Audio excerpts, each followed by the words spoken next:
Saat ini ekonomi Indonesia sedang berat. Resesi bisa berkepanjangan. Awalnya bisa jadi dikarenakan salahnya sebagian pejabat melihat global ekonomi, salah melihat geoekonomi dunia, salah melihat who rule the world. Tapi ternyata menimbulkan peluang yang luar biasa. Kita akan beri solusinya. Setiap masalah yang ada pasti bisa diselesaikan yang bisa menjadi peluang menuju sukses. Tahun 2020, tahun yang berat. Di awal tahun sudah ada banjir di ibu kota 2 kali yang dilanjutkan dengan virus corona. Lalu jatuhnya harga minyak dunia di bawah harga produksi. Lalu jatuhnya rupiah yang membuat impor menjadi mahal. Peluang bagaimana untuk bisa tetap eksis bahkan bisa menjadi raksasa kali ini? Secara pribadi saya adalah pengusaha oil and gas. Saya memiliki LPG plant kecil di Bekasi. Saya juga memiliki pipa distribusi ke anak usaha PLN di Jawa Barat. Memiliki gas distribusi di Jawa Timur dan beberapa sudah mati bisnis tersebut karena dibunuh oleh BUMN di zamannya Rinso. Bayangkan Kementerian BUMN ini hanya ada di negara sosialis komunis. Sejarah BUMN di Indonesia adalah ketika PKI menginisiasi dan merayu Presiden Soekarno di tahun 57 untuk melakukan nasionalisasi perusahaan-perusahaan Belanda. Soekarno termakan bujuk rayu tersebut. Banyak perusahaan perkebunan kala itu dijadikan perusahaan negara dan beberapa pabrik juga diakuisisi oleh negara. Direktur dan komisarisnya terbanyak adalah kader PKI. Karena itu di tahun 65 di saat PKI kuat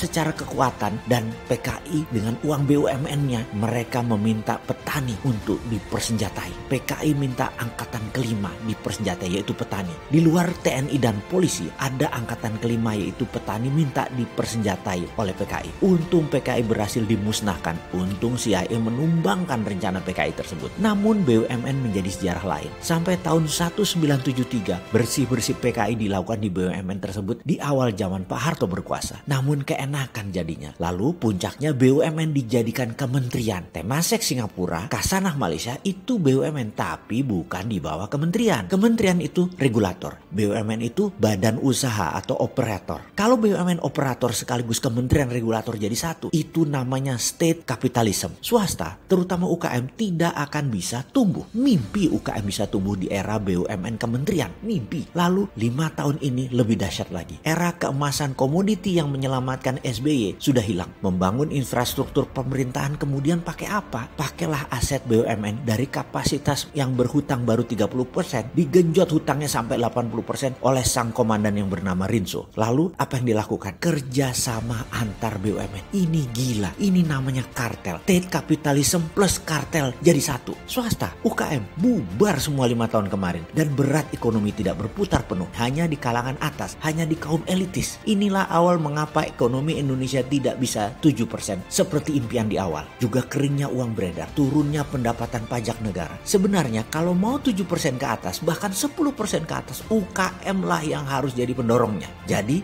singkat cerita, saya ini anti BUMN yang jadi kartel. Karena bisnis saya dibunuh BUMN, membuat saya di tahun 2017 ubah haluan bisnisnya. Saya tahu efek infrastruktur berbasis pinjaman yang dibangun gede-gedean itu akan membuat cash kering dalam kolam perbankan yang bisa disalurkan kepada swasta. Non BUMN hampir tidak ada yang tersisa. Dan benar aja, dunia properti tidak tumbuh dengan baik. Retail besar bertumbangan, gesernya kecil-kecil. Namun yang UKM ternyata banyak, kuat juga importnya saat ini. UKM produsen yang produknya dalam negeri itu sedikit pasti mengandung unsur impor dan ini membuat banyak UKM kali ini di tahun 2020 pada saat rupiah jadi 16.000 ke atas terpukul. Dulu di tahun 1997-98 dan resesi 2008 yang tumbang hanya yang berhutang. Sekarang yang berhutang tumbang, yang unsur impor juga tumbang. Karena apa? Karena Cina sumber terbesar bahan bakunya di lockdown sudah 2 bulan. Hingga kapan? Hingga selesai corona. Kapan selesai corona?